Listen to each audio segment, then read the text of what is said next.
Thanks everyone for joining. Today we have a learn and share with the SIV, which stands for Secure Internet Voting. We got David here, and he's been leading this initiative of like democratizing better voting for everyone, introducing digital voting in the US, and he has some success stories to share, and also some of the requirements that, as some of us are very familiar with, like blockchain voting. You'll see how things differ when it comes to like local elections. So I'm just gonna leave it to David to enlighten us. Thanks, David. Totally. Thank you very much for inviting me, and thanks everybody for joining. Just to introduce myself briefly, my name is David Ernst. I've been writing code for as long as I remember. I'm very much a technologist. I'm reluctantly bringing technology into government. It's sometimes rewarding and sometimes very frustrating, but I'm definitely much more comfortable in technical settings like around this crowd. I've been working on democracy technology full time for 10 years now in a lot of different ways. My basic feeling is that the way that our governments work is based on like 250-year-old constraints and ideas. And they're pretty good. If you look around the world, it definitely could be a lot worse. It's better than it's ever been in a lot of ways. But I think it could be radically better in so many ways. And so specifically, I'm working to build a vision of free government that is much more inclusive, much more representative, much more accountable and harder to corrupt, and also much smarter and just much more responsive to all the issues we face in our public worlds. And I think computers can play a big role in that in so many ways, just like computers and the internet have supercharged everything else in our world. Just to give you a little bit more of a timeline, I started doing this stuff around 2016. From 2016 to 2020, I was kind of full-time focusing on piloting and creating models around peer-to-peer representative democracy. Sometimes there's this buzzword, liquid democracy. I've come to not really like that term, but I think the idea is extremely powerful.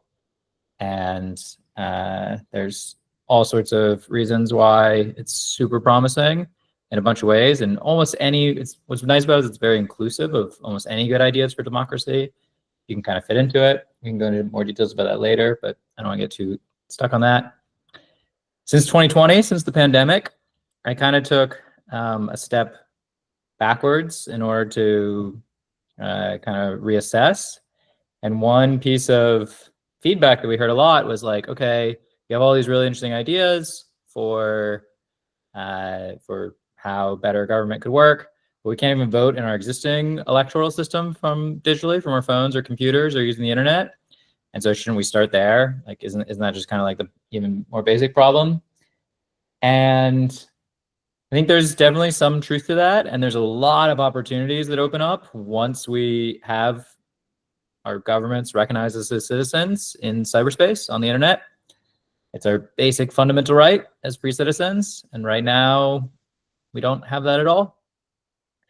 And yeah, and so in 2020 we started this project called SIV.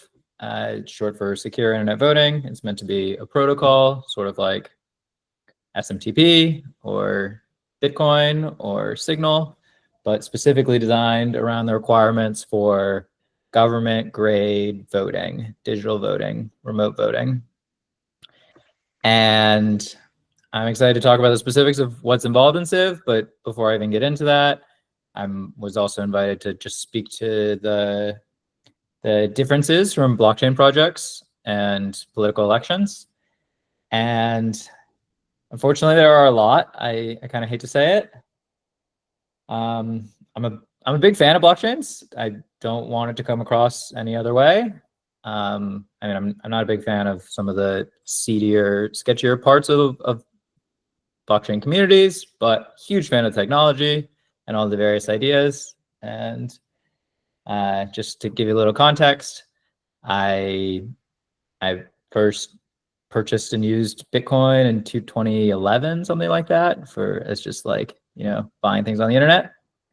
And I participated in the original DAO, like the OG DAO, for Ethereum in 2016, in like April 2016, whenever that was, with Homestead and Frontier, that led to the hard fork. And it was game changing. I mean, it really opened my eyes, and really, honestly, it was what Ethereum launched. It really helped me to see how we could create verifiable collaborative computation at such a big scale. And with that said, I think there's a lot of constraints in the current blockchain designs that doesn't make a lot of sense in public elections, and I'm going to go into that. But I just want to make it clear that huge fan of so many of the ideas, and I've been advocating, tell anyone that will listen about decentralized money and how great it is and how great it can be. And just one last thing on this note, since this is a PSE call, I just can't help but add that I personally think that privacy coins and private money and encrypted money is super important. And like, that's really where one of the major things that I'd still like to see even more progress on. And I personally think that it's like just having a minimum basic level of privacy is fundamental for real widespread adoption. But setting aside all the finance and currency side of things, going more into government and political side of things, yeah, how is it different? What are the differences? So first, maybe I could just even talk about like where voting is at, just to kind of make this visual. So I have some pictures to kind of illustrate this. So this is what voting currently looks like for a lot of people right now. You know, you have to travel somewhere, even if it's raining, and oftentimes wait in line, depends on where you live, how many precincts you have.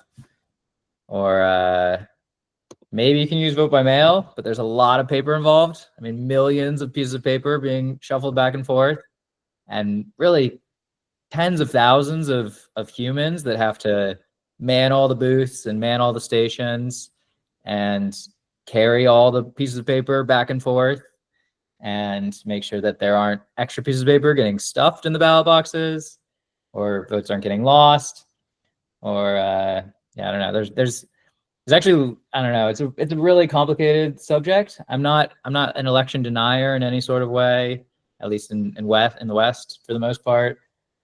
I've studied these things pretty closely. There's extremely widespread mistakes all over the place. Every single election that's ever been conducted has lots of mistakes taking place, but they're very rarely systematic. They're usually just like random things happening here and there at very small scales, not enough to flip elections. But yeah, if people could see how it worked behind the scenes, some of it is not great. I mean, it's a lot of paper. There's a lot of logistics involved. And so a lot of things go missing and stuff like that. And it's also, the other problem is like, there's so many different jurisdictions involved. So I'm from the US, I live in San Francisco. And so in the US, there's 3,000 different jurisdictions that all run their own voting infrastructure. And so you have some really good precincts that are really on top of things. And then you have a lot that are like just their local governments are like tight on cash, don't have a lot of funding, don't have a lot of volunteers. And so they'll cut a lot of corners and stuff like that. And so, yeah, it's a whole process. But this is what it looks like. And it's pretty crazy. I mean, if you think about it, this is like everybody voting on like one day or one period. It's like one of the very few things that like half of our countries will do all together collectively. So that's pretty awesome. It's like currently this synchronous process, but I think it could be a lot better. And so the world that we want to get to looks more like this.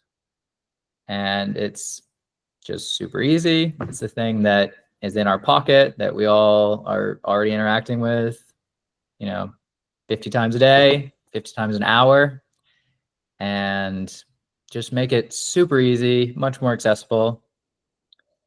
And so that's sort of the vision. I think the pitch here is to make it easy and fast and cheap and accessible and all those sorts of things. The problem, of course, is the security side of things.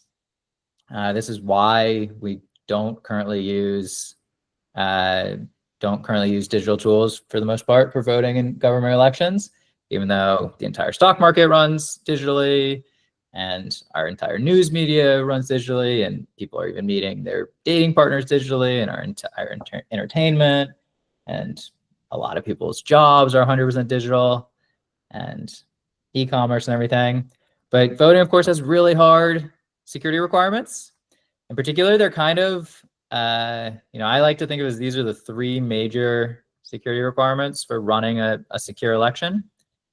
And so it's like one person, one vote. That's sort of like the first security requirement. You need to make sure that people are actually who they say they are, and that people can't vote a million times, and only registered voters can vote, and only people in your jurisdiction can vote.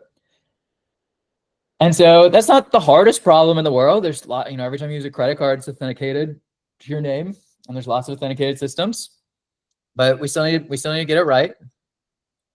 And then privacy, I'm going to just skip this one for now and come back to it. But really, this is like why it becomes so hard.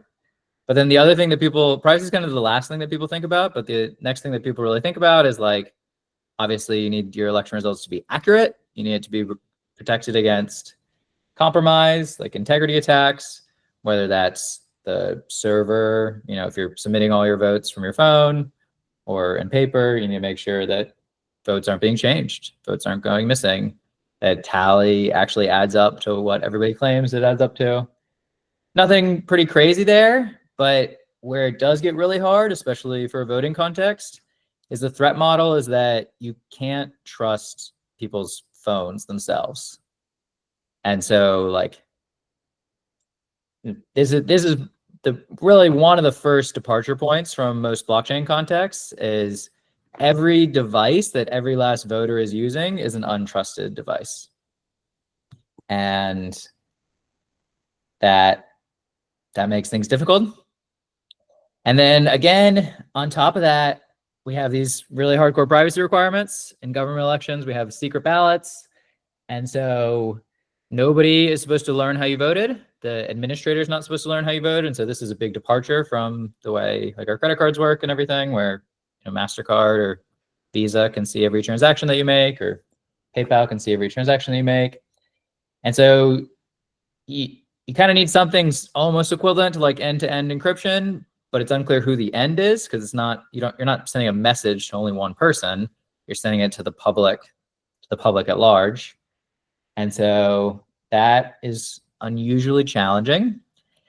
And again, the really hard part, there are lots of anonymous systems in the world. Tor has been around for 20 years at this point. It's people like it. It's got a lot of respect. Obviously in this PSE call, everyone, or not everyone, but I imagine a lot of people here know of all sorts of really cool cutting edge privacy techniques. But the hard part, of course, is doing all of these things simultaneously. Doing any one of them, not so hard. Doing all of them simultaneously, very hard. Because, when things are private, then it becomes really hard to audit them. And you can have authenticated people, but then that gets in the way of privacy. Like Tor doesn't have any notion of one person, one vote. You can just be as many nodes as you want, identities as you want. Same thing in like any blockchain, like Bitcoin or base level Ethereum or Monero or Zcash. You can just create as many wallets as you want. And so that gets in the way of this. And so achieving all these goals simultaneously is tricky. And yeah, let me just step back for a second. And the other thing is, in the face of all of these challenges, your threat model is, really, we're talking about governments, right? Like we're electing our leaders for our governments. And so this is a matter of national security. Your threat model is every nation in the world, if they have an ability to take advantage of your election, they will try to compromise your election. All the hostile nations of the world that you can imagine, even your allied nations of the world, even your own governments, rogue insiders, employees at all the various companies. So like, again, I was saying you can't trust the device. Like you can't trust the device manufacturers. You can't trust the operating systems of the device. You can't trust Apple or Google or Mozilla or Yeah, can't trust anybody specifically because all the results are private. And so if all the submission, everybody's vote is being cast privately, and they can verify something on their own device that looks like, oh yeah, your vote got counted correctly, but Apple can ship some backdoor to 10% of all the voters. They can now secretly change all the votes. And it doesn't have to be a whole corporate-wide conspiracy. It just has to be one rogue person that can corrupt the deployment pipeline. And the reality is there are lots of supply chain attacks. If you look at nation state level stuff, Stuxnet had 23 0 days, I think, applied to it. And so yeah, that makes things tough.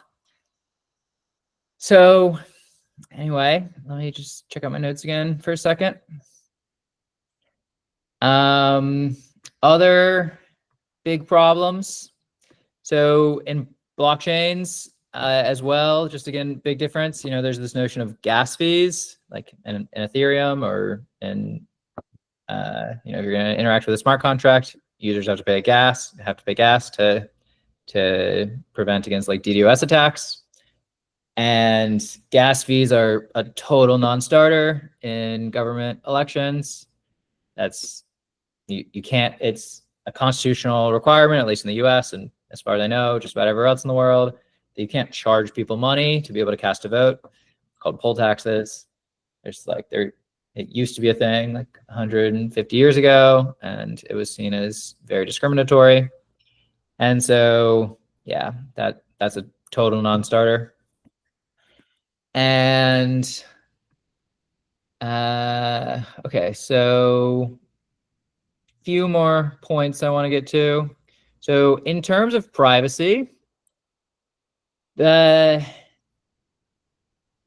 like I was talking about, there's systems out there for privacy right now, like Tor and PSE. There's Semaphore, and Ethereum there's Tornado Cash, or I forget what the new one's called, the new mixnet.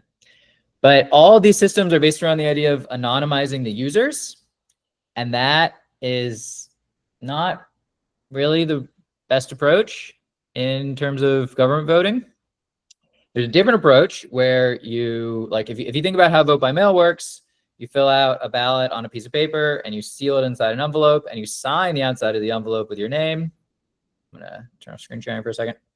You sign the outside of the envelope with your name and you send in your envelope, your payload, with your vote inside it.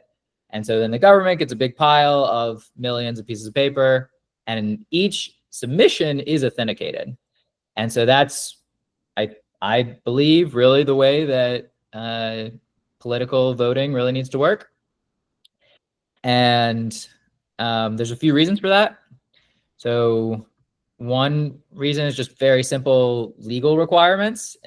I can't speak to every last country around the world, but in many jurisdictions, at least in the US, just whether someone voted or not, just true, false, whether they cast a vote is actually public record. You can go look up every single person that voted in the most recent election.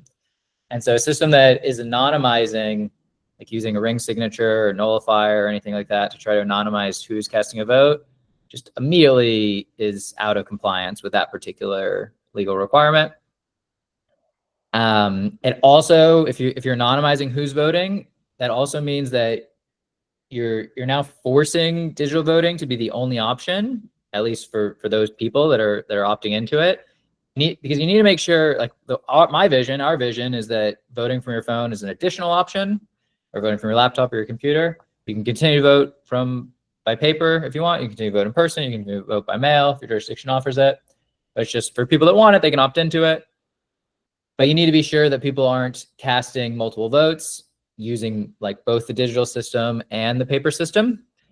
And so if you don't know who's used the digital system, you can't do that. That just totally breaks that expectation altogether. And so that's another reason why anonymizing who is voting makes things really tough. And then the last major reason is just that it's really nice if you know who voted, because it makes it a lot easier to audit things. You can like see the progress of the election taking place. You can be like, okay, we see that this person, this person, this person, this person have cast a vote, and maybe we want to like poke these other people to like get them to cast their votes in.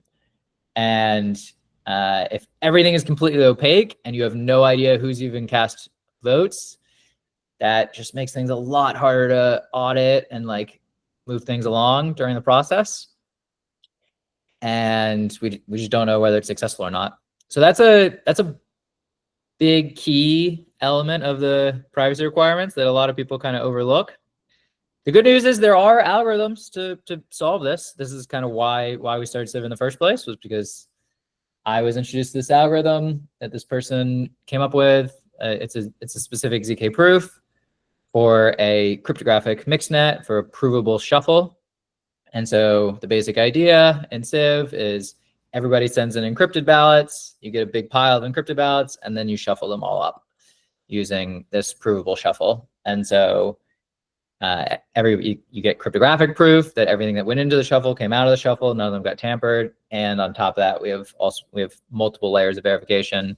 So you don't have to trust any cryptography for you don't have to trust any cryptography for being sure that the integrity of your election is correct. You do need to trust cryptography for privacy, because if the cryptography is broken, then you lose confidentiality. But again, it's opt-in. People don't have to if they don't want to do that. Those are kind of most of the main technical requirements that come top of mind. Just again, yeah, and just going back to the first thing about the auth requirements, because you have to have one person, one vote, that means fundamentally you need to have somebody assigning a voter role and defining a voter role. And that's in government elections. That's always your election official, the election admin, election administrator. And so you've necessarily introduced this point of centralization into your entire operation here, is who gets to define and decide who belongs on the voter roll. And so once you've introduced that point of centralization, a lot of certain blockchain ideas like the consensus algorithms like proof of work and proof of stake don't really make a lot of sense anymore, because the whole point of proof of work is about saying anyone can submit to the chain and anyone, we don't have an administrator. You could use more like proof of authority style blockchains, or like just Git itself. I don't know if this is one of my favorite questions to ask people, if they think that Git is a blockchain, because it's a cryptographically linked list. But there's no proof of work in it or proof of stake or anything like that. But the issue with those sorts of consensus algorithms and that sort of decentralization is just that it introduces all sorts of throughput issues and scaling issues.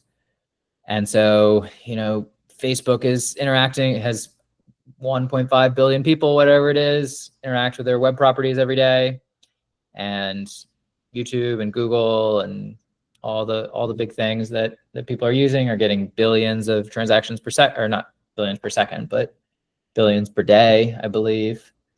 And currently blockchains aren't equipped to do that, because mainly because of the consensus algorithms. And so you've already introduced this point of centralization through the auth system. And so then adopting the like slower throughput and gas fees and things like that, I would argue doesn't make a lot of sense. There are some nice things that you can get out of blockchains. Of course, it's nice to be able to mirror the data and give some integrity guarantees that once data gets accepted onto the public bulletin board, to use the jargony term, that it's not going to go missing. So there are some nice things there, but it's not really, so this kind of brings me to the bigger picture, or a bigger question, which is just like setting aside the technical requirements, the cultures of political spaces and government officials and election officials is just radically different from like cyberpunk people and like crypto spaces, whether that's cryptocurrency or cryptography. And just in like so many ways, like where to even begin on the ways. So most election officials are like the closest analogy that I'd say, if you haven't interacted with them much, is that they're like accountants in a way, which is that they're very good at following rules. They're very like by the book sort of people. They're very nice. Most election officials are very polite, very friendly, very nice. They're not getting paid a ton of money. They're not like, they don't, I can't think of, I've talked to a lot of election officials. Can't think of a single one that ever had an ego problem, which, to be clear, is very different from elected politicians. A lot of elected politicians do have huge egos, and that's a separate issue. But election officials are not like that. These are the people that work in the Department of Elections and stuff like that. Super nice. But yeah, they in general, they're being given instructions they have their own regulators above them that say, here's how you are supposed to conduct an election. And they have, set of rules, and they just follow the book and follow the rules. And very, very few of them are gonna want to try innovative things or like stick their neck out or like do new things. It's just, that's not the culture for so many reasons. They're promoted for stability. That's what people are looking for out of these roles. And that's really what the culture values. And it's like consistency and reliability and like being able to expect certain things. And so, again, I love blockchain spaces, but I don't think that's quite how I would refer to a lot of cutting edge blockchain projects that are like, launched overnight and blow up and crash because there are too many CryptoKitties. And so, yeah, it's a pretty different culture. They're also not technologists. I'm very sad to say. I can't think of a single election official that I've ever met that struck me as having ever written a line of code in their life. They typically will have technologists that work in and around them. There are technologists that are like stakeholders in the system, but they don't have the final say really. And yeah, so they will ask me questions like sometimes I need to explain like how just like things that I take for granted. Like if I'm going to do a network call, like a post request or something, like there's, TCP has like error correcting code and like acknowledgements and like checksums in these things.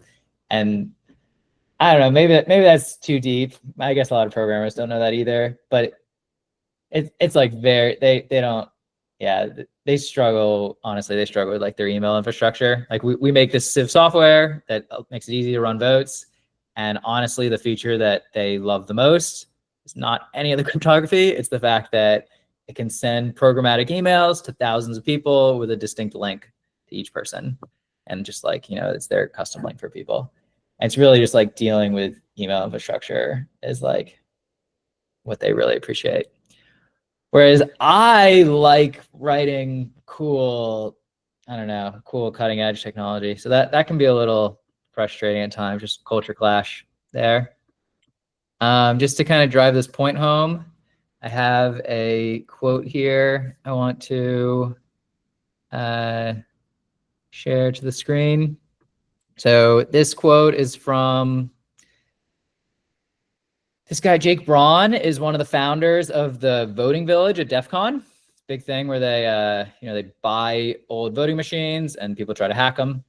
And then he worked in the Obama White House and the Biden White House as well. It's like he is a technologist that's connected to this stuff. So anyway, so he wrote this book a few years back, and I just came across this quote yesterday, and I thought it really illustrated this. So he says, the other day I was on the phone with an election administrator, and after going around in circles trying to get him to accept the free cybersecurity assistance we were providing, he rejected everything I offered.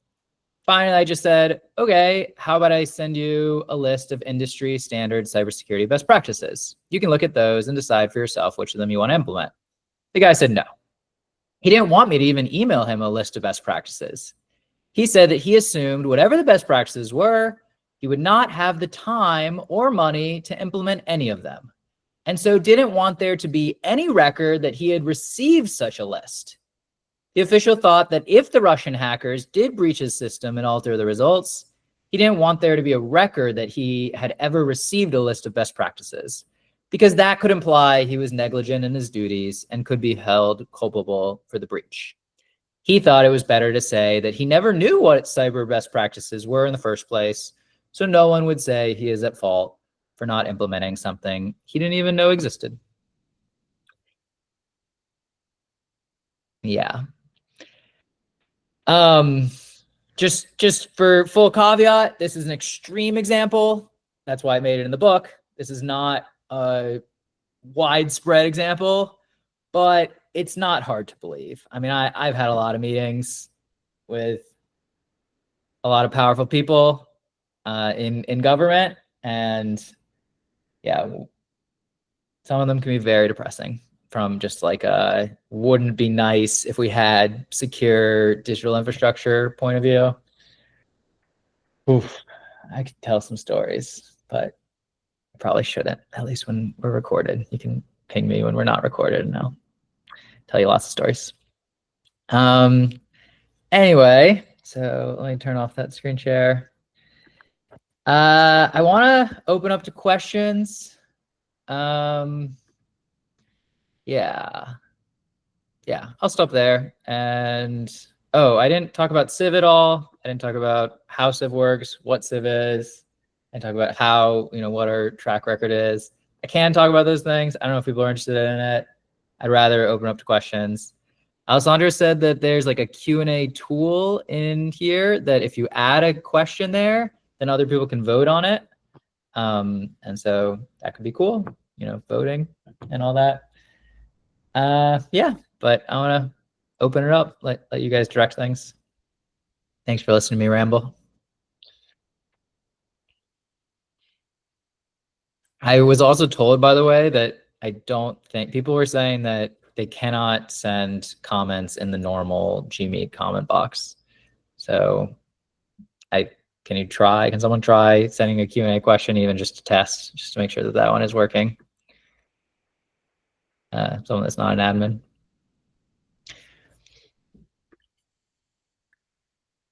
Oh, we got a raised hand. Nice.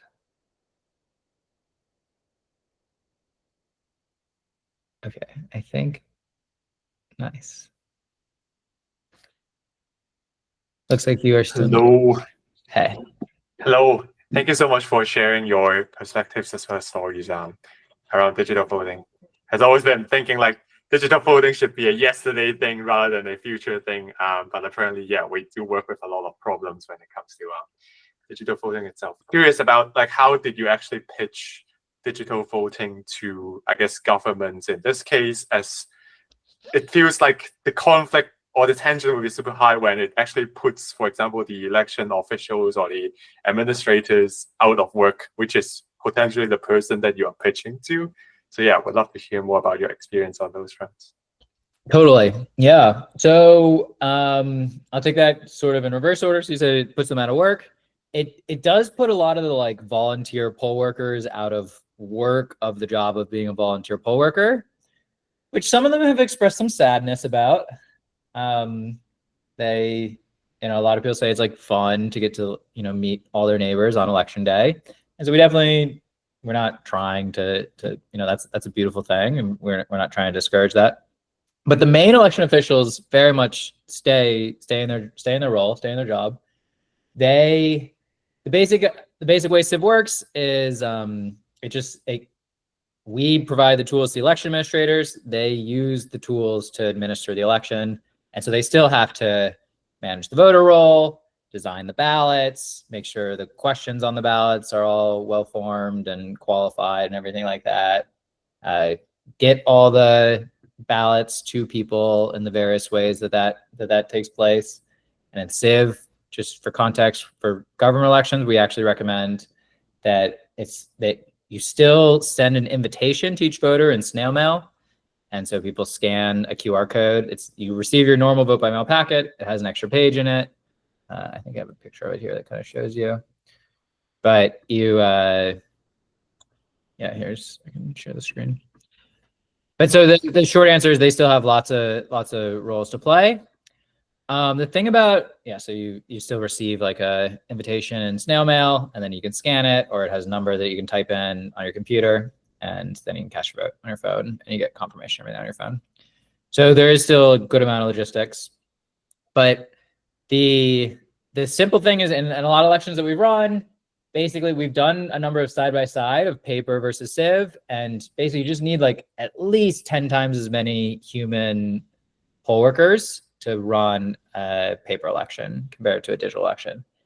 And I think it actually scales even drastically higher than that. That's for like, that was like a few thousand people side by side with both paper and civ. And the thing about elections, the thing about like, if you're an election worker, most of the year, it's like a full-time job for government elections. And so most of the year, you don't have that much work.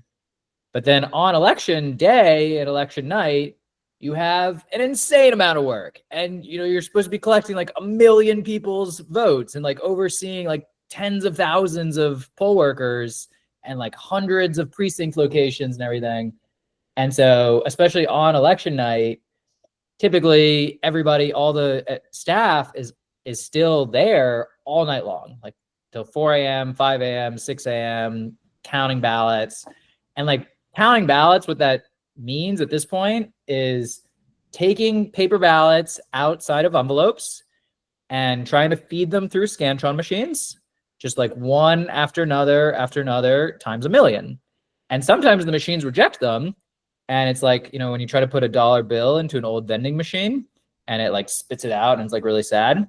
It's like that sort of thing. And so they have irons, like hot irons next to them to iron the pieces of paper to get the creases out and folds out and try to feed them through. And that literally, this fold issue is the reason why like the last 2 presidential elections, we didn't get the results for like weeks, for like 11 days. It was because literal paper jams of like the ballots not fitting through the thing. And so, yeah, all that gets eliminated by a digital system. And so it makes I would argue it makes their job and their life and their work much easier. It automates the boring, annoying, repetitive stuff. And it lets them focus on the making sure the ballot's well qualified, answering questions from candidates and voters and reporters and all that sort of stuff. The other thing, so this is like a really tricky issue because especially in the US, it's highly polarized, but SIV provides end-to-end voter verifiability that election results are correct. And so what that means in practice is that it allows election administrators to prove that they are not cheating. And I've never met an election administrator who struck me as a cheater out of the hundreds or something that I've met. Uh-oh, I'm having a low battery issue. I need to stop in a second. But anyway, so SIV, yeah, there are, you know, in the US, just to give an example, there was some polling on this over the last few years. I think it's something like 70 million Americans believe that the 2020 presidential election was rigged. 70 million Americans, according to Gallup polling. It's like, I think it's like 60% of all registered Republicans. And that is a big number of people. And basically, that's very sad and unfortunate. And so it's just nice to be able to, if you're not cheating, to be able to prove that you're not cheating. And so I think they like that. It also saves them just one.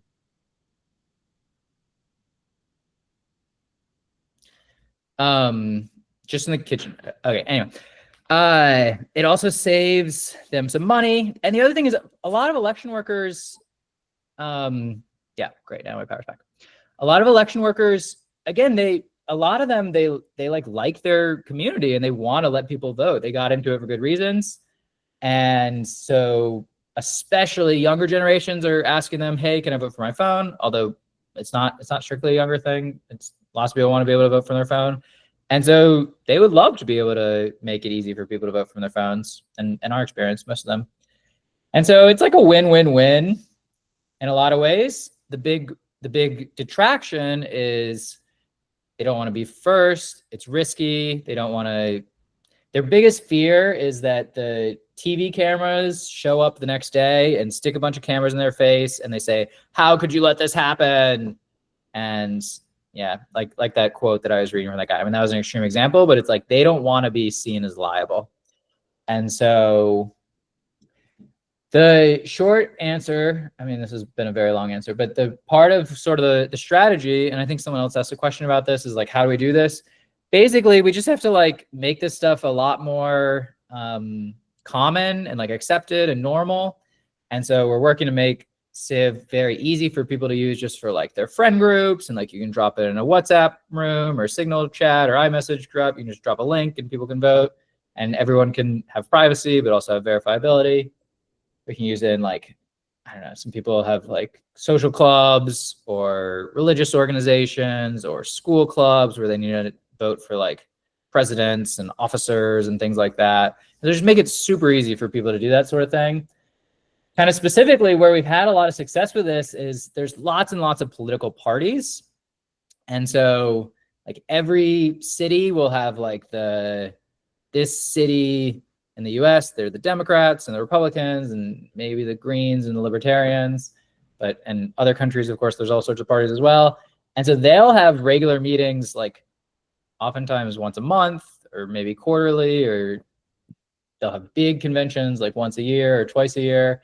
And so they have to constantly vote on stuff, again, just like party treasurer and party secretary and things like that. And so that's where we've had a lot of success to date, because they don't have legal restrictions. They have tons of flexibility. They're very strapped for time and resources. It's all like volunteer driven. And so they love, I mean, SIV's just like super easy to use, and we're trying to always make it even easier. And so they love that. And what's really nice about that is a lot of those people that are voting in those elections are the legislators, are the decision makers. And so we have to get this stuff legalized. Right now, it's not, except for like some weird exceptions, it's not legal to be able to cast votes over the internet. And so even if a local election official wants to offer it, the state laws restrict it or the national laws restrict it. And so doing through the parties seems to be very promising, just because it gets the decision makers a lot more familiar with this. And then it's like, okay, if we're using this and we can see how we can actually all verify it and we can see why this short approach makes sense, and we've done it a bunch of times successfully, why don't we bring this to the rest of the million citizens and let them use it? That's sort of kind of like our high level vision. And then simultaneously, there are some really hard security problems that we've solved all the like core easy things. The tricky thing about voting, I was kind of going over those 3 problems, but okay, I'll get to that in a second. There's really like 15 problems here. I have a cool slide over it actually. Here it is. So I'm gonna pull this up. So this is specific to SIV. This is a little bit out of date, this document. We wrote this like 6 months ago. But again, just breaking down the like authentication requirements, verifiable results requirements, privacy requirements, and then accessibility. And like each of these are individual, either like security properties or accessibility properties that SIV is offering. There's like some very minor typos in there. I hope you don't notice them. This one is not there yet. This is work in progress. Alessandro is championing this. We're doing a partnership right now with Macy to bring something similar to Macy's style receipt freeness into SIV so that we have really strong protection against bribery attacks. And then the other ones, we have these ones down at the bottom. We haven't spent a lot of effort yet focusing on like really strong denial of service defense. Hasn't been a problem yet at all. And there's a ton of good answers there. We're not too worried about it, but it's just not something we focused on yet. And yeah, like quantum resistance for secrecy, we haven't done a huge amount of work on. We have like some very basic answers. We have quantum resistance for integrity. You can't change, even if you have a quantum computer, you can't change vote results, but yeah, this is, I don't know how much you guys know about harvest now, decrypt later type stuff. And then, yeah, just like other availability attacks. So, and then there's like there's like a few really hard technical problems we're working on. And then we just did this. So we just did this big contest at DEF CON like 6 months ago. And so we invited, there's like a prize, like $10,000, and we invited everyone at DEF CON in Las Vegas, big hacker convention, to try to break SIV. These were the challenges that we encourage people to do. The main ones weren't accomplished. One person did an incredible spyware attack. I wish you guys could have seen it. It was wild. It was in person, but he was able to get spyware on people's phones in like a third of a second. If you had to like hand your phone to him, and it was just fucking nuts. But anyway, we're gonna improve around that. But anyway, this has been really great, just letting people bang against the thing and attack the thing, and we're working on that. And so this has been really cool. A lot of cool like election cyber experts have been starting to look into it and review it and take more seriously. Another like crazy thing about election space is all the voting machines are made by private companies. And in the US, just because I happen to know a lot about the US infrastructure, 92% of all the tallying machines come from just 3 companies. It's like a huge consolidation. And these are like the Dominion voting systems that are in these big libel lawsuits a few years ago. And there's these 2 others, ES&S and Hart InterCivic. But anyway, these companies are super locked down. They don't want, everything's closed source. They do not want people examining the equipment. They cite all this like intellectual property stuff. They will like get the FBI involved. It's like a huge crazy thing, but it's like very much security by obscurity. And so the security posture just doesn't make a lot of sense. And as people, and the places like the Voting Village, you can like, if you have physical access to one of these voting machines, you can like use a pen and like pop open a little thing and like stick a USB stick in and like totally overwrite the firmware and change the vote count to whatever you want. And it takes like 17 seconds or something if you have physical access to the machine. And so that's pretty wild. There are some hand recount statistical techniques that you can do to test against that, which are really cool. But anyway, the point is this is all just trying to get to this larger vision that part of our whole strategy is invite people to try to attack the thing, make it all open. You know, we have all the code is online. We want to put money, we reward people for finding vulnerabilities, for finding ways to attack it. So it's a work in progress. I mean, people used to not do e-commerce online, and now they do. Now we do tons of it. But yeah, I'll stop there. That was a super long answer. I apologize. That was super insightful. Thank you. Yeah. I'm going to check some of these Q&As. Okay, so I'm going to sort by popular.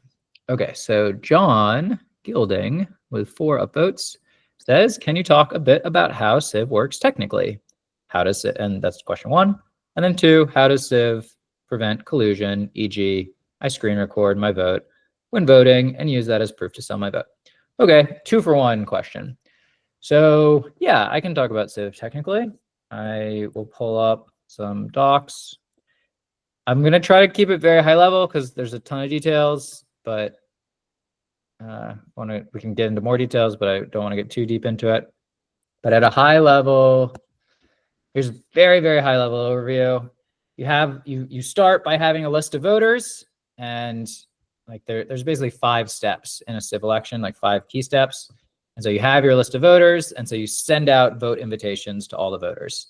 And so that could be snail mail invitations, like I was talking about. That can be emails if you have email addresses for people. It can be SMS if you have SMS for people.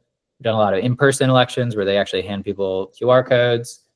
If you have a public key infrastructure, like you have a list of everyone that is supposed to be allowed, you can use a public key registry and just cross-verify against that. But some way to authenticate people, and that's like delivering their voter auth tokens.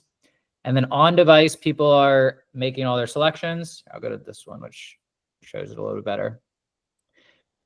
So you have these prep steps, and then yeah, you have these invitations, and then on device, people are making their selections.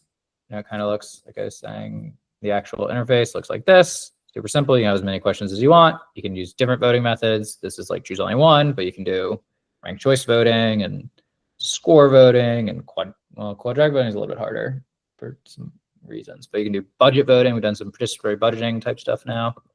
But anyway, you have some interface where people can make their selections. And so when people are making selections, there's like a plain text of how they're voting.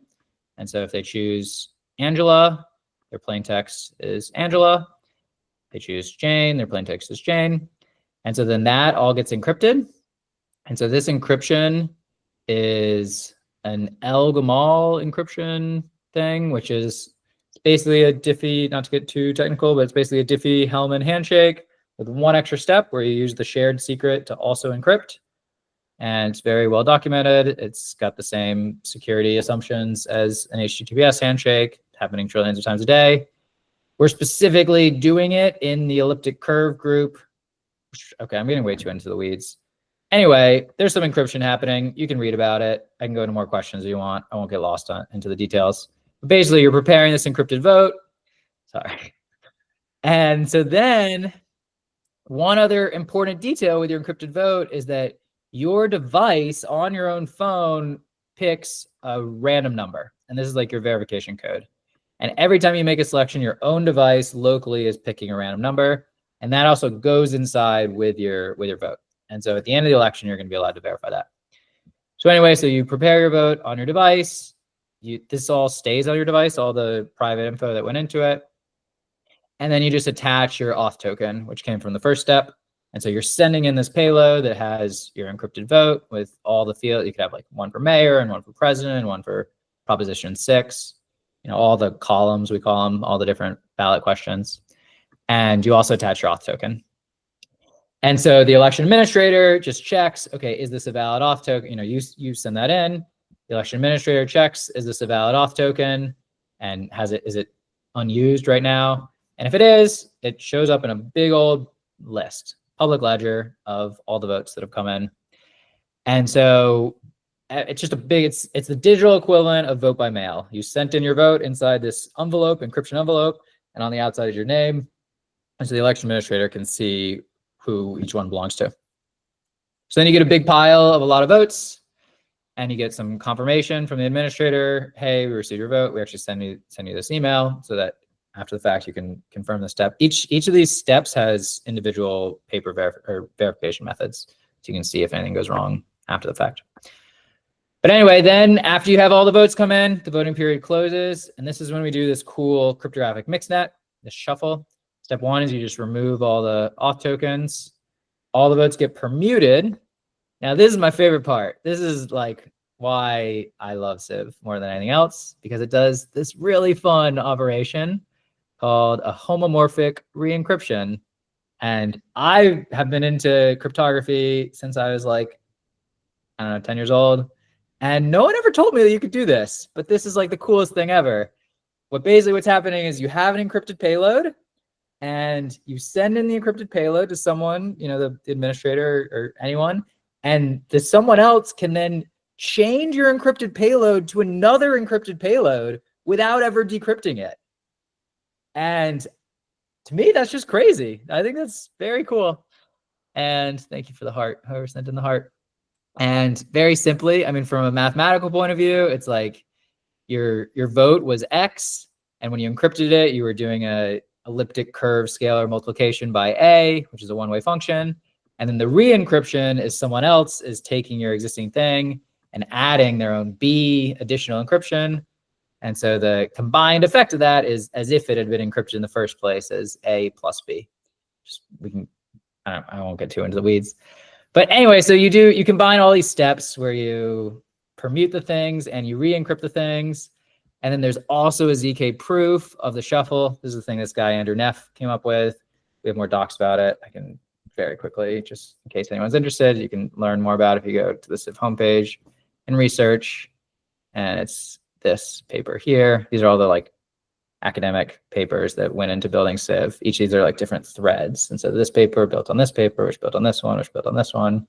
And that is, yeah. And so this is a different thread. Anyway, so this is like the final key piece that we needed, although we have now upgraded everything to elliptic curve cryptography. So that's some other cool new stuff. But continuing on, so then you have all these shuffled votes. And the really cool thing about the shuffling algorithm is multiple people can do the shuffling algorithm. So it's like, I get to shuffle them up. and you get to shuffle them up, and someone else gets to shuffle them up. And it's a multi-party computation type thing, sort of like a Powers of Tau or trusted setup type ceremony. And it's got the same property in that as long as at least one person destroys their, or doesn't collude, doesn't share their private randomization, then the entire election's privacy is preserved. And so you can just add more people. So that's pretty cool. But then at the end of the election, after it's gone through all these shuffles, I give you a list to shuffle, someone else shuffles it, they give it to the next person, they pass it, they give it to the next person. Then the fully anonymized list, we do a Shamir secret sharing type thing to unlock all the votes. And this is, it's cool, it's fun. And what's also neat is all this happens in a browser. Nobody has to install anything. We have open source code if people want to install it, but you don't have to, it all works in the browser, which is fun, getting that to work fast and everything. And then you just have a big list of votes. And so everyone just sees the now anonymized list of votes, and everyone can tally them up on their own device. And the nice thing is you had your own verification number. And so you can very simply just on your phone, it shows you, hey, your verification number was 83921 or whatever. And so you can Control F and find a list. And so it's super easy. It doesn't require any cryptography. We've done this with probably, I don't know, like 5,000 people at this point who are not technical, every age group you can imagine, every level of sophistication, and they're able to confirm for themselves that their vote is in the final tally. And so that's awesome. And so each voter is getting proof that they are, that their vote is cast as intended. And that's sort of the high level of the election. Then there's all sorts of like post-election stuff, like auditing, which isn't on this page, but we have a lot of cool stuff around, which I get into. So I think I'm going to say that answers your first question. I hope that answers your first question. We can go into more details. There's also there's like a technical spec if you want to read like the very detailed notes around everything. This is all on the docs website. If you want to know how to find this stuff, you go to docs. But then you asked the second question about vote selling and collusion. So I'll get right into that.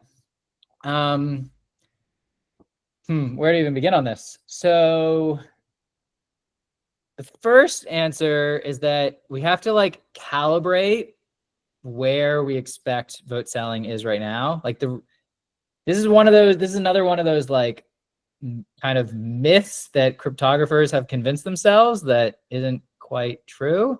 There's an assumption, and I don't know, someone told me this was the first lesson they were told in cryptography class, that voting, you can't prove how you voted. Well, the reality is with vote by mail, you can just take your ballot and hand it to somebody.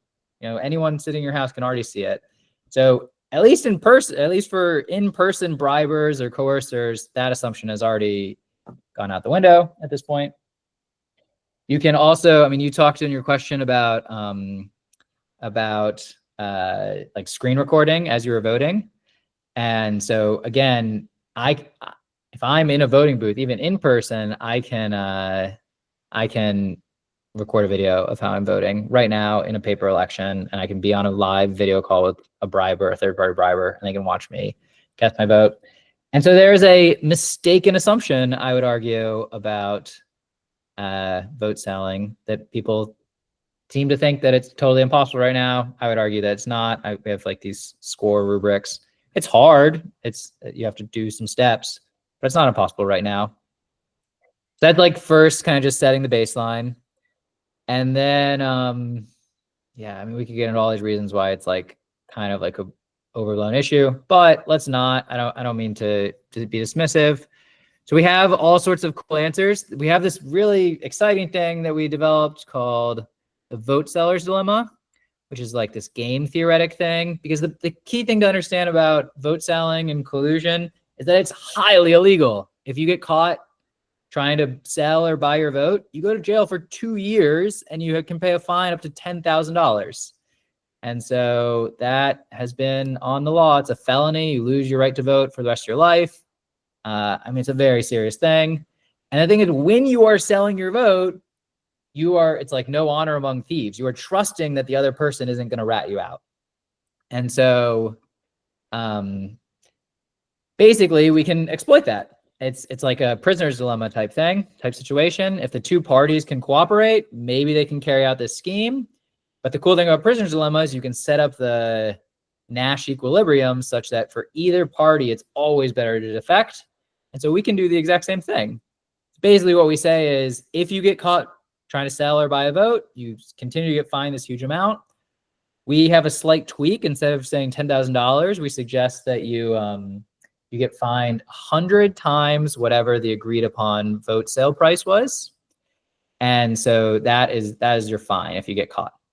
And then of that 100x fund, we actually reward the whistleblower, the defector, with 5x. So if someone's offering to buy your vote from you for $100, they can turn around and actually they can be a honeypot. They can blow the whistle on you and they get paid $500 for that. And you get fined and you potentially face jail time. It's like a felony. It's a very serious thing.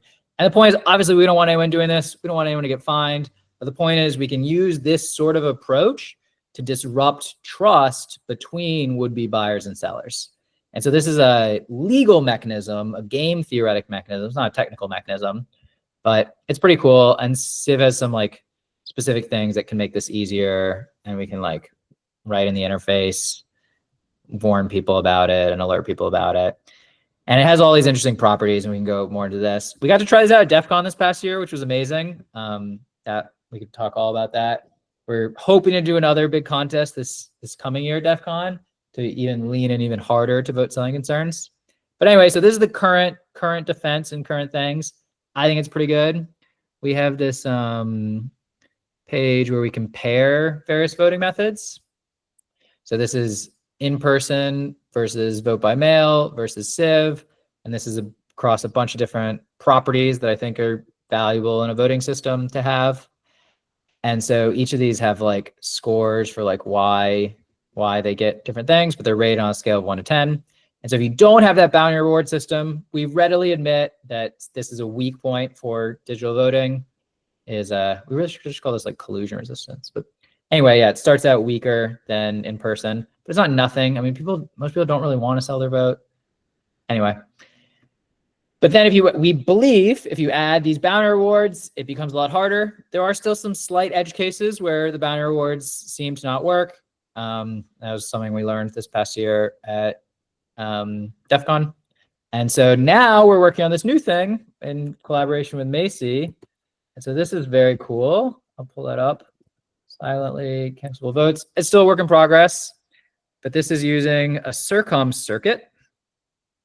The basic idea is that you can self-destruct your vote. And so my brain fights so hard on DEF CON versus DevCon. Yeah. Yep. I'm with you. Anyway.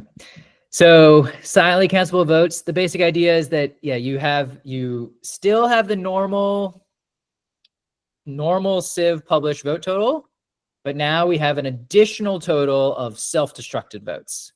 And so any voter can accept a bribe offer. The Vladimir Putin says, I'll pay you $100 if you'll vote for my preferred candidate. And so you can take his money, cast the vote the way that they want, send them cryptographic proof that you submitted a vote the way they want, and then you go in person to the voting booth. It has to be in person because we need to protect against malware abusing this tool.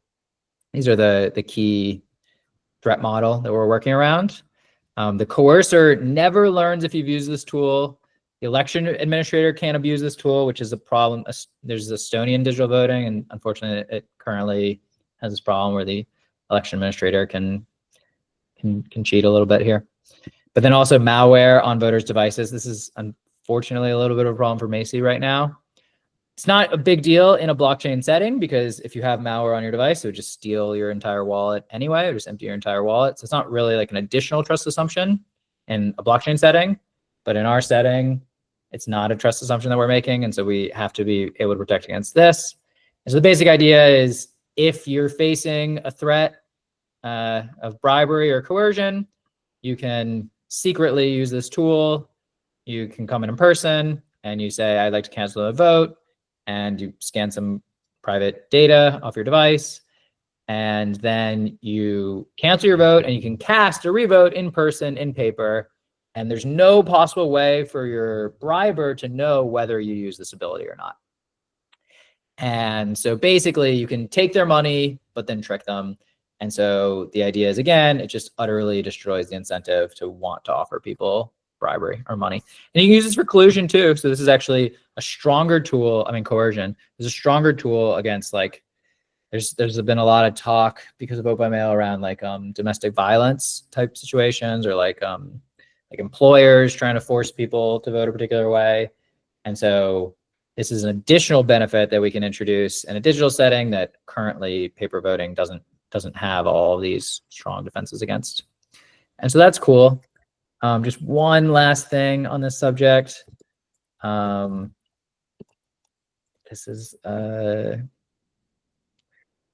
This was the president of the United States in, I think this was 2020. And so, yeah, again, just this is like one of those, the realities versus the imagined narratives that sometimes we tell ourselves in especially cryptographic settings and communities, that it needs to be impossible to learn how anyone votes. But even in person, the president of the United States is doing it. And yeah. Anyway, I'm going to stop on that question. This is, vote selling is a huge topic, and it's been like, yeah, there's been a lot of time on it. But let's go to some more questions. Let me turn off the screen share. So I also want to see Brain. Okay, yeah, Brain on DEF CON versus DevCon. Q&A. Nicholas, in your experience, what would be the best roadmap to get digital internet voting implemented at a government level? I hope I've already kind of answered that. I think just make it easy, make it very commonplace for people. Do you work with countries outside the US? Who are countries that are more forward thinking? Cool question. Yeah, so half the world are democracies, half the countries, kind of weirdly, it's both half the number of countries and half the population, the global population. Kind of weird, interesting, coincidental reasons. Yeah, we just ran an election like 4 months ago in Madagascar. There was a lot, we were at Zuzulu. I don't know how many people here have been involved with Zuzulu. And so there was a lot of talk. We met with the now Montenegrin president, and they were super excited about it. They want to use it for like internal party stuff. Yeah, we were super excited to work with other countries. The slight detraction there is that there's like a lot of nationalism when it comes, and like weird feelings about that. Like people, I don't know, people have like really weird feelings where it's like, oh, I can't trust software if it came from another country. And so there's like this like people want to use like homegrown software, especially for voting, because like a matter of national sovereignty. So that's a little bit of a tricky issue right now. We'd love, if you want to bring SIV to your country, we would love to talk to you. There's been a lot of talk in South Korea. They're really interested in it. Estonia has been doing digital voting since like 2006, I think. Again, they have their own homegrown system that has some cool things, but has some slight ways that it could be improved. Switzerland has been doing a lot of trials around some stuff. And I mean, there's lots of countries that are trying all sorts of stuff. Taiwan has all sorts of really interesting, crazy stuff through the Gov0 type stuff. But I don't know. I mean, my overall view is like it's an inevitable point of thing. It's an inevitable trend that's happening. It's hard to find the first countries, but yeah, we're slowly but surely making progress. I hope that answers your question. So the next question, you said blockchains don't have optimal properties for government elections. Do you think this will always be the case in the future? Could you see a government ever adopting a digital voting solution that uses a blockchain?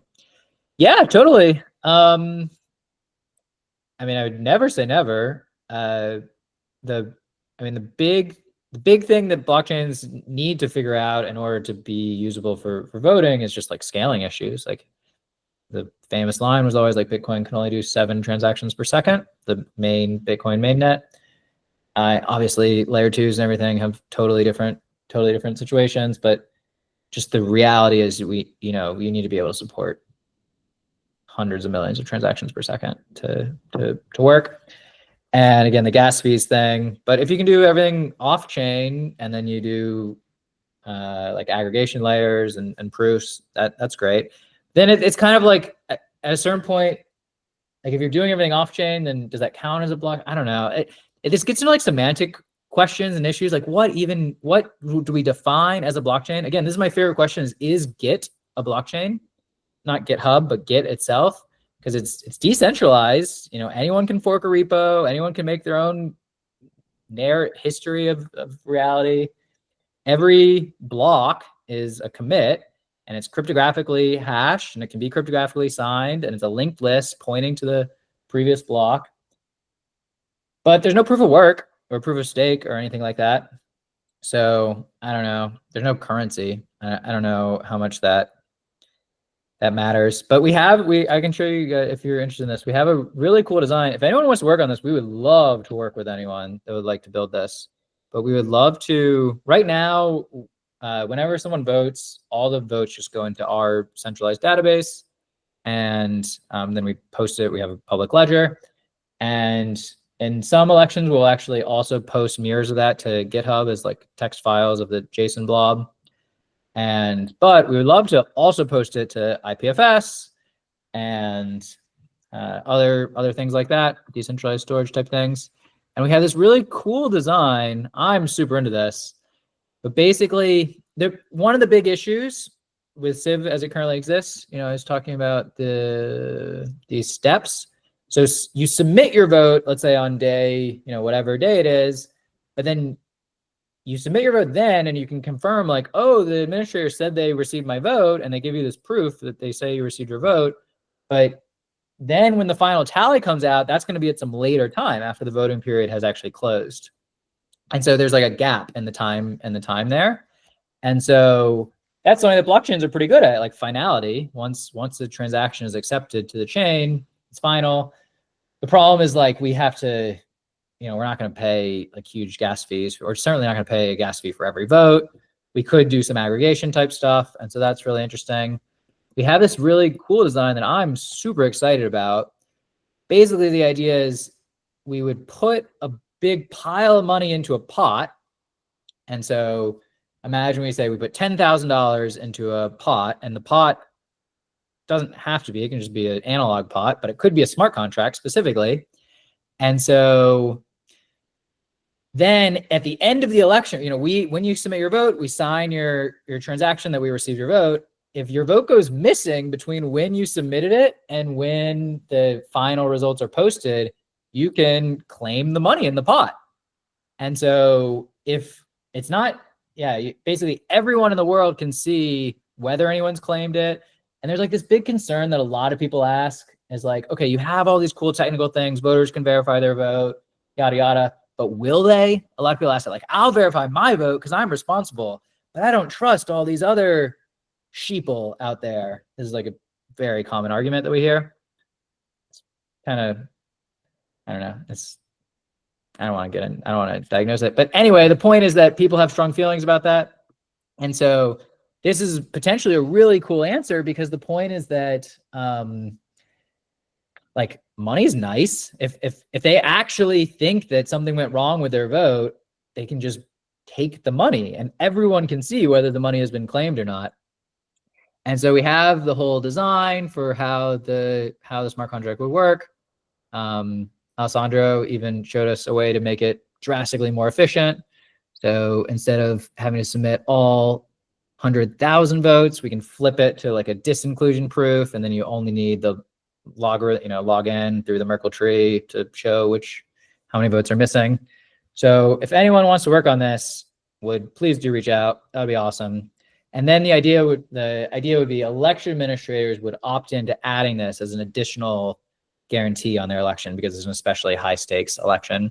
And so you can just put as much money into the pot as is appropriate. And if nobody claims the prize, the money gets returned back to the people that put in the pot at the beginning. So this is one way that we could get, all the finality and 51% resistance of something like Ethereum backing our SIV ledger of votes. And so that would be awesome.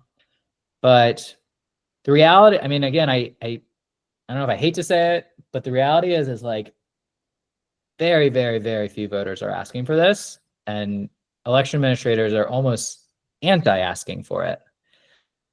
This is gonna be a little depressing, but there's this paper. Can you guys? Have I not been sharing my screen this whole time? Oh no, I was like highlighting things. I'm sorry. Let me pull that up.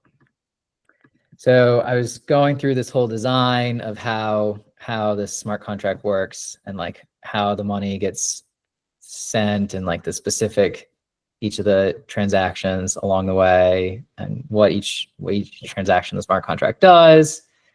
And anyway, so this is on the SIV docs website if you want to look into it. We have this thing called further research in progress, which is like work in progress stuff that we're still working on. And so this one's called financially guaranteeing vote integrity.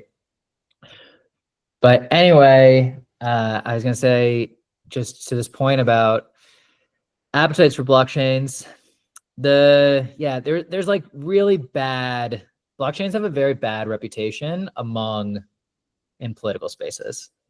And we could try to diagnose why that is and like what that's about. And there's like a lot of possible reasons, but just as like evidence from it, I'll just show you this pretty influential paper. It's called From Bad to Worse.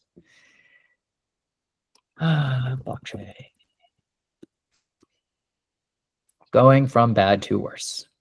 And this is like pretty influential. And yeah, I don't know. You know, this is the R and RSA. Like these are smart cryptographers. They have lots of ideas, and they're basically, yeah, I don't know. It's because this one company Votes. I don't know how much you guys know about them. They really screwed things up. VOATZ.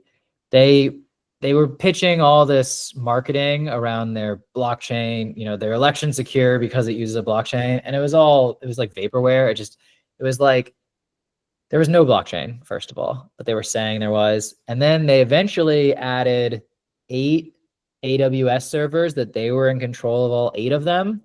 And it was like, it's like the Apache, whatever the like Apache authority thing is. So it was not like a proof of stake blockchain or anything, but the way, I don't know, maybe it looks like they've actually taken off the word blockchain from their thing.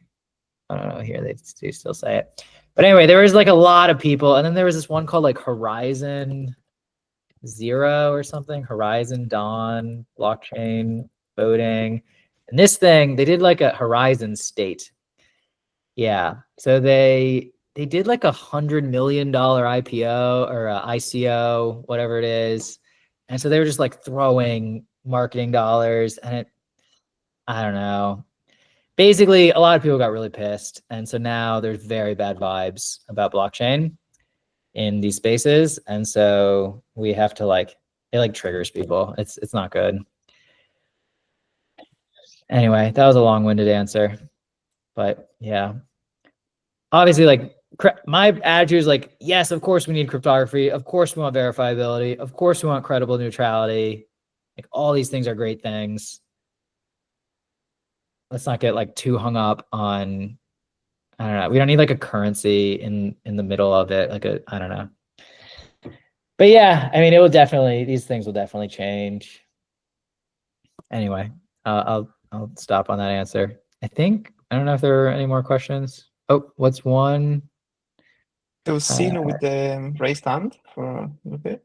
Oh, cool. Let's check that. Oops, I just raised my own hand. Hey. Yeah, thanks for, I'm coming through. My audio works? Great. Yeah, thanks for sharing all the thoughts. I find myself agreeing with you on almost all of it, which is a little concerning. But why concerning? As a joke. Yeah, I just wanted to say that I also agree that like decentralization and blockchains are often just like shoehorned into this stuff more than they need to be as an ends rather than a means. And there's definitely a fixation on that rather than the properties that they provide. But yeah, all this stuff is like incredibly interesting to me. It's a big of my interest in this stuff is a big reason why I got working on the project that I am right now.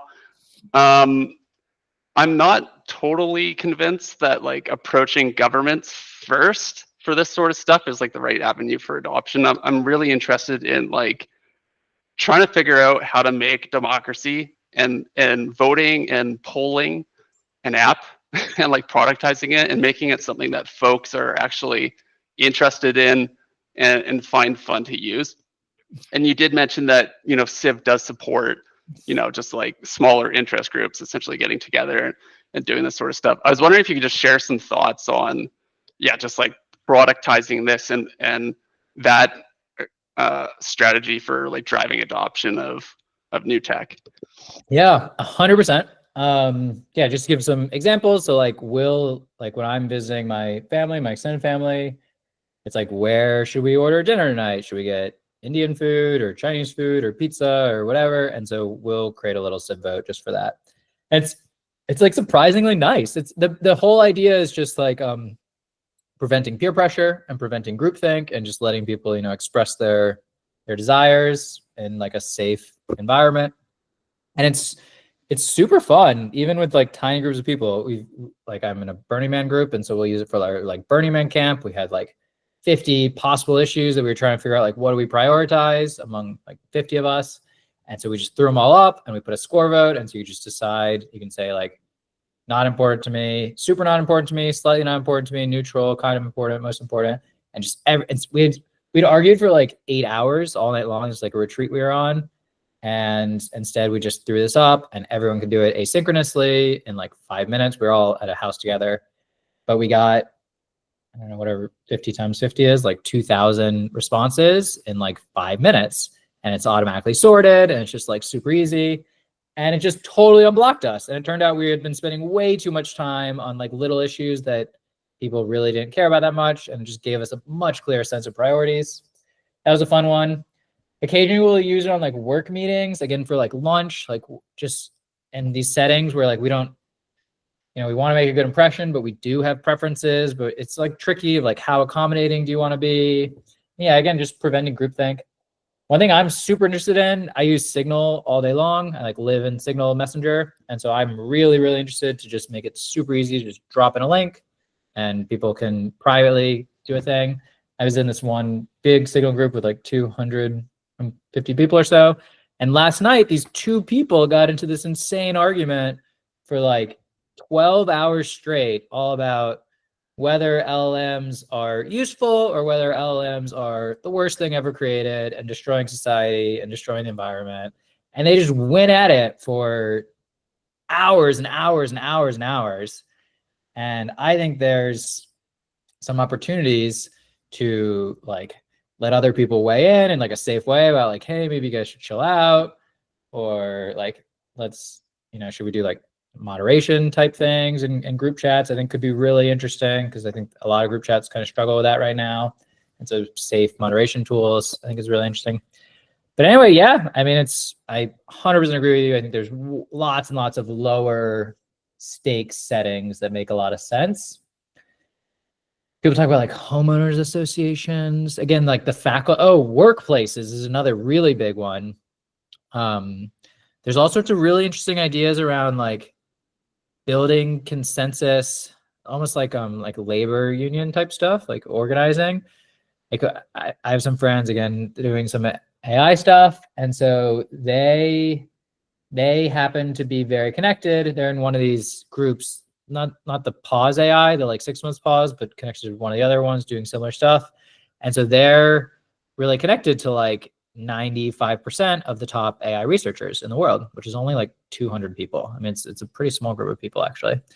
And so right now, all these researchers are spread across different companies. And there's like all these race dynamics between like, you know, who's getting ahead of who. And so there's a lot of fear about like race to the bottoms and all that sort of stuff. And so there's a lot of talk right now of making it easy for these people, especially across different companies, to build coalitions, either internally at their own workplace or across all the coalitions, and say like, this is a line in the sand. Like, this is something that I personally don't want to be, like, I want to set a hard line here, but I'm afraid to speak up because if I'm just speak up individually, I could just get fired as like a troublemaker and lose my job. But if it turns out that like, oh, 70% of us all feel the same way, it sure would be nice if we could find that out. And so it's like, it's always this problem of, the jargony term is preference falsification, and just like social group dynamics, and like the difference between private knowledge and public knowledge, and just like coordination problems. And so I think there's tons and tons and tons of opportunities for getting out of some like weird coordination problem type situations, where having an algorithm that makes it easy to say, okay, here's our group of people and here's how we all feel, and making it really easy but in a safe way, I think is very powerful social tool to move in that direction. And then also just like fun things, like we were at a house party 2 weeks ago and we were playing this game where it was like a getting to know people questions game. It's like this lady, Esther Perel, she's like this podcaster, where should we begin? And it's like very like vulnerable questions, like what have you never told your parents? Or what do you hope people wish that more people knew about you that they don't see when they first meet you? And it's like a card, like Cards Against Humanity style thing where you're drawing these and answering questions. And I personally was really into it. People had been doing it for a while before I got there, and I got in. And when I got there, there was like 8 people or something, and 2 of the other people had brought their own game, like board game. It was like a dice game where you roll dice and everybody guesses how many. It's called like liar's dice. Like everyone guesses how many dice are hidden under the cup. And I thought that game sounded kind of boring. I really liked the other game. And so we were all in this like awkward moment because we had all just met basically. And it's like, no one wants to be like rude, and it's just tricky. And so it would have been so great if I could just pull it out my phone and like written in like dice game or vulnerable question game, and just hold up a QR code, and everyone can scan the QR code and click a button. And hopefully it takes less than like 30 seconds. And then we can have a very clear answer and, hopefully not, move forward without all the peer pressure and stuff. So I think there's tons of opportunities like that. Yeah, I'll stop there. Now I need a link to that LLM marketing signal. It was wild, but I can invite you. Yeah. Do you guys have my contact info? I can send you. I'm David at siv.org, SIV.org. If you really want to join. It's really about cybersecurity. It's like hardcore cybersecurity people, like how to root devices, and I don't know, just got into a weird thing about that. But yeah. Okay, any other questions? Let's see, Q&A. So the last one I'm seeing is, what's one hopeful, exciting message you can leave us with? Okay, that's a great one. I want to talk about, I have so many tabs open. So I want to talk about democratic peace theory. I think this is super cool and not enough people know about it. This is, like, in my opinion, one of the most fascinating discoveries of the last 1,000 years. So basically, these political scientists just compiled a list of all the wars that have taken place over the last 200 years and 50 years. And then they just categorized them by, of the 2 sides fighting in the war, was the side a democracy or a non-democracy? And it turns out that democracies do not go to war against other democracies. Like, all the wars are like an authoritarian country versus another authoritarian country, or an authoritarian country versus a democracy. And democracies just do not go to war against each other. And this is like wars. And then they did it as well, where just any violent incident, just like small scale stuff. And so, I don't know, I think this is like a really powerful idea, because the point is, like, if we can just make democracy easier and work and be cool, and I think right now democracy is kind of struggling in a lot of ways. I don't know if you guys have seen the news, but there's really powerful things coming on the horizon, or like there's all sorts of ways to make it easier. But the point is that we can, I don't know, just even more eliminate war. What's that? The world as 100 people graph. Like this one. Oh, I clicked on this one. So this is just over the last, this goes back over the last 200 years. And so, yeah, like if you just look at like poverty, it's like way down, and vaccination is like way up, and education's way up, and literacy is way up. Democracy, it's getting there. Again, it's at like 50% right now. And child mortality is way down, which is awesome. Homicide is way down in a big way. And so the trend, the long-term trends are in a very positive direction. But I don't know. My personal view is like our government systems are really struggling. They just haven't kept up in the same way. Like our news system and our education system and our financial system and all these other things have been supercharged by the internet and by computers, and our governments are really struggling. But there are all sorts of really powerful models around better democracy and better representative democracy, not just voting in the existing electoral system, but actually being heard and being represented. Just to throw out a bunch of buzzwords, I was talking about liquid democracy. That's again very inclusive. There's all sorts of ideas around like Vitalik, or in the blockchain space, there's a lot of cool things around like prediction market based stuff like futarchy, which is some really powerful ideas. And there's all these like citizen assembly type things where you can use sortition, jury type things. And there's some like LLM powered big data recommendation engines. And it turns out what's interesting is all of these systems all get supercharged if you have strong, verifiable digital infrastructure. Makes it a lot easier to experiment with them. A lot of them require like one person, one ID type stuff. And so, yeah, there's like way better ways to organize and do things on the horizon. Yeah, so I can leave it at that. So there's another hand raised, Ariana. I don't know how I find the, oh, by accident, she says. Okay, I mean, does anyone else have any other questions? We've gone for much there more was than an another hour. one from Sino in the Q&A. Oh, sorry. Thank you. Q&A. Long-term strategy for adoption, SIV as an app or SIV as a feature in existing apps? That's a cool question. I mean, SIV is a lot of things. It's, it's a protocol, and it's a code base, and it's an organization of people. In the same, I think of it as like Signal. Like Signal is a protocol that is now in WhatsApp, for example, and it's an app, and it's an organization of people.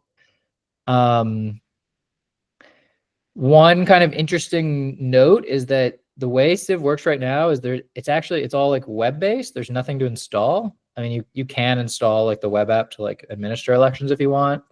And we have some ideas for some tools that would be easier if you install them locally.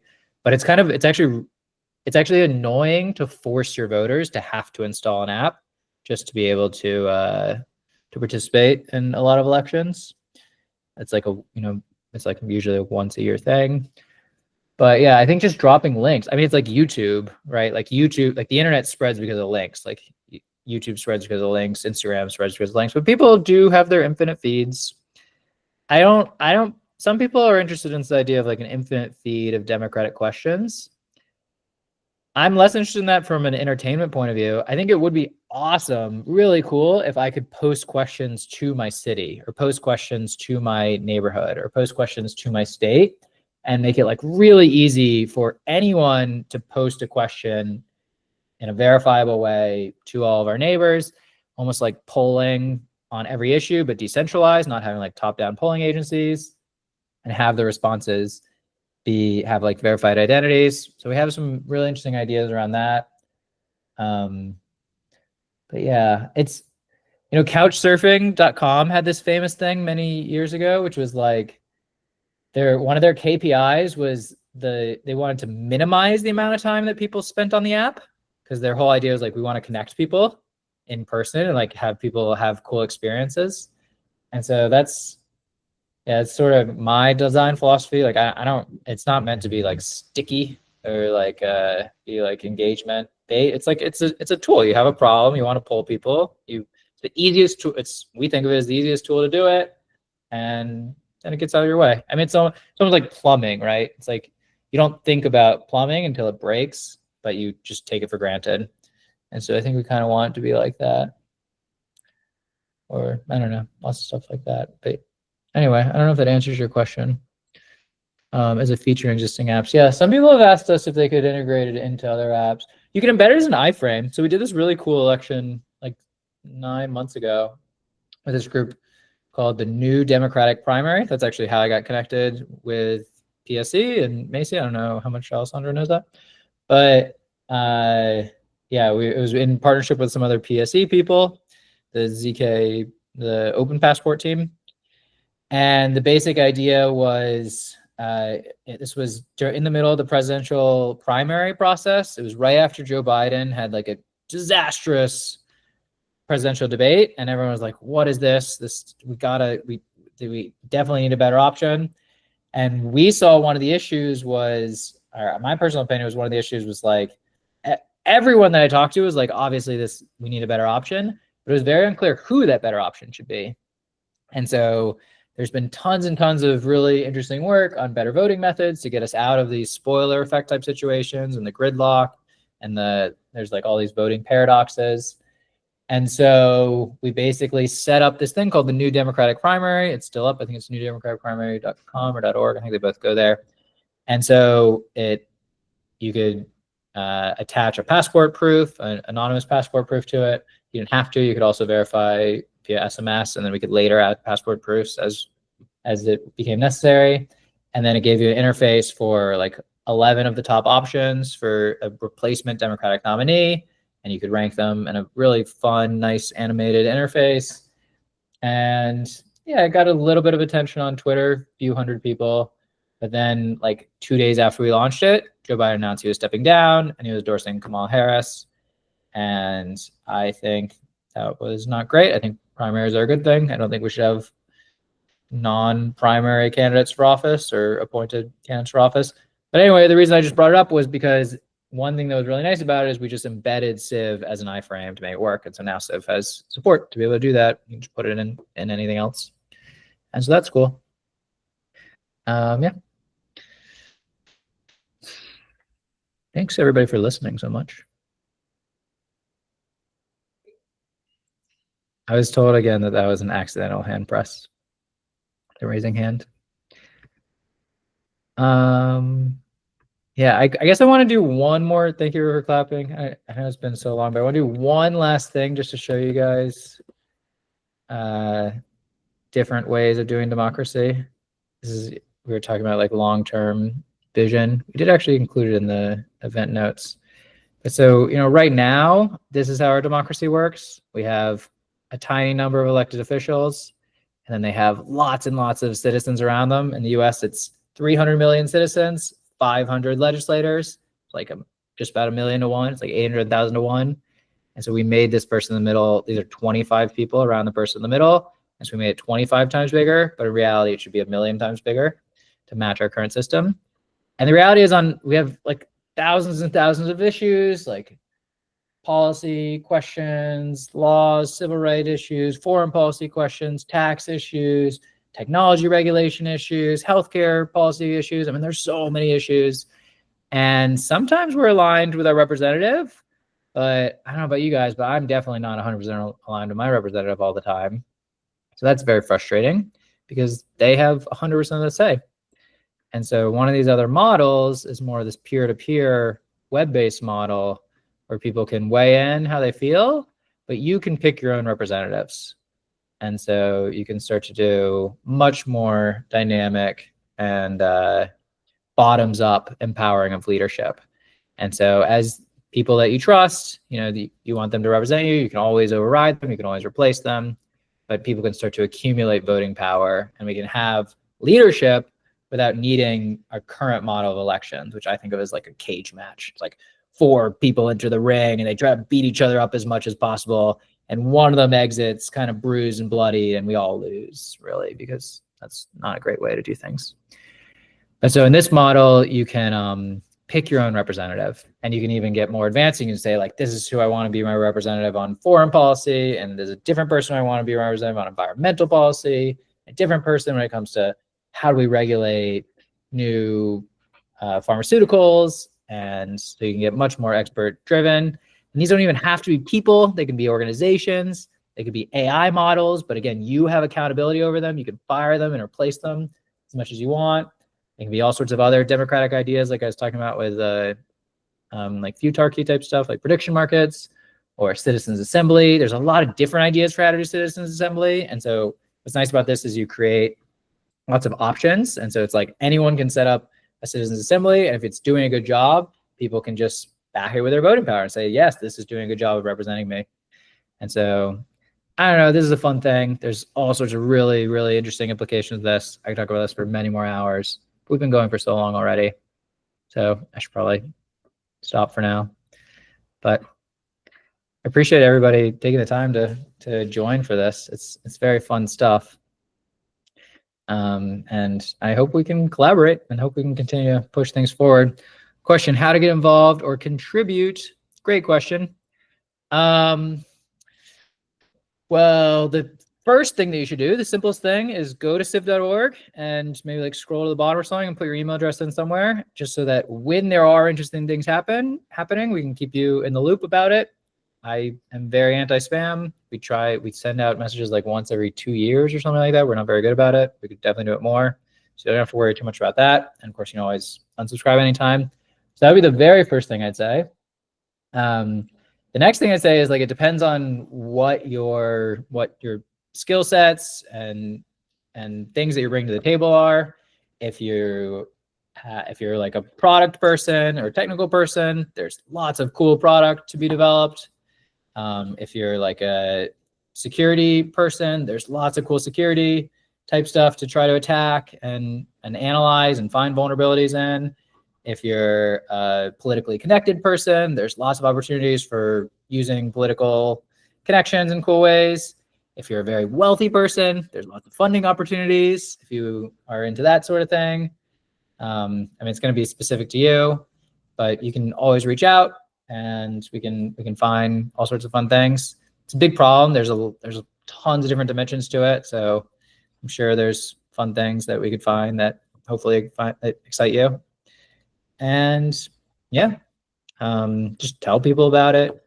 Ask people if they'd like to be able to vote from their phone in a safe way. Obviously, it has to be safe. It would be a very stupid thing to enable digital voting that's unsafe, that then is just backdoorable and the whole thing breaks. That would not be good at all. We got to do it in a safe way. But anyway, yeah, I hope that kind of answered your question, anonymous person. I think we've answered all the questions. Yeah. Thanks for all the hearts and support, everybody. Yeah, thank you so much, David. That was awesome. And thank you everyone for coming. Yeah, like this was great. I learned a lot, and hopefully you as well. It'll be recorded, so it'll be on YouTube, I believe, maybe a couple of days. And yeah, thanks so much, everyone. Thank you, David, again. And yeah, I'll see you guys soon. It is superb. Thank you so much. Thank you, everybody.